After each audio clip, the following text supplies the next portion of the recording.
Allez, je me lance pour une petite vidéo spontanée là du coup par rapport, enfin j'en ai fait plein des vidéos aujourd'hui que j'ai pas encore publiées, mais voilà, c'est un flow constant là, avec plein d'inspiration de partout. Donc c'est plus par rapport à une entre guillemets réaction.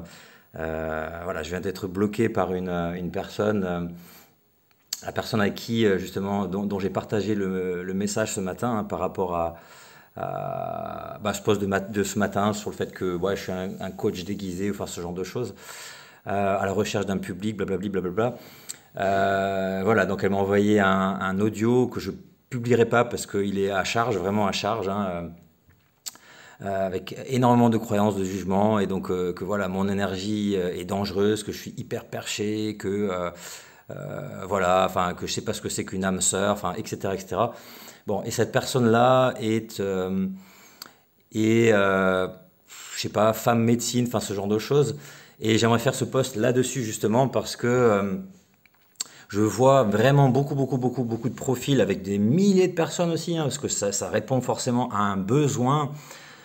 Et c'est quelque chose que j'ai envie de partager là maintenant par rapport à cette polarité masculine et féminine. Parce que je suis aussi des couples et il y a comme une sorte de guerre des sexes là, hein, je veux dire, avec d'un côté les femmes et de l'autre côté les femmes maltraitées, parce que bah, effectivement dans l'égrégore, dans l'inconscient collectif humain, eh bien, il y a des milliards de femmes qui ont été maltraitées, violées, physiquement, psychiquement, etc. Et ça, il y a eu des abus de tous les côtés. C'est évident. Et en même temps, bah, il y a ce besoin d'amour, de connexion, de clan, hein, c'est un des besoins physiologiques de base. Et donc je comprends tout à fait que une des étapes vers l'unité, hein, vers le sens, vers la connexion à un grand tout, et en fait la repolarisation de ces deux énergies en soi, l'énergie masculine et féminine, eh bien ben, il y a cette étape à un moment donné de se donner de la force, de se retrouver entre femmes, dans des tentes de sudation, etc., ou des hommes entre hommes aussi, hein, parce que c'est valable dans les deux sens, hein, bien sûr. Ça peut exister des hommes maltraités, ça je peux vous le dire aussi.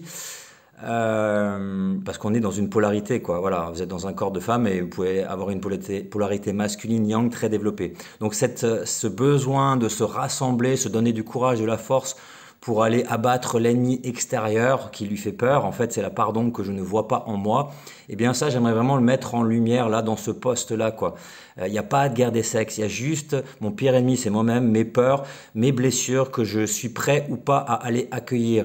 Et des fois, effectivement, l'énergie de l'autre peut éveiller des peurs, voilà, parce que c'est trop puissant, parce que et il y a des parts d'ombre, il y a des choses qui sont là, qui mériteraient, qui demanderaient à être mises en lumière avec je dirais, avec beaucoup d'humilité, beaucoup de douceur aussi, hein, et beaucoup de courage. C'est-à-dire, voilà, vraiment dans ce que Thomas Dansbourg appelait la friction des conflits, ça crée une étincelle, et de ces étincelles peuvent grandir de la conscience, de la lumière, pour justement ensuite aller l'un vers l'autre et manifester les choses de manière créative, joyeuse, en ayant levé des obstacles.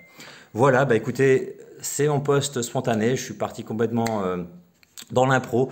Je vous embrasse et merci pour vos retours si ça suscite quelque chose en vous. Ciao!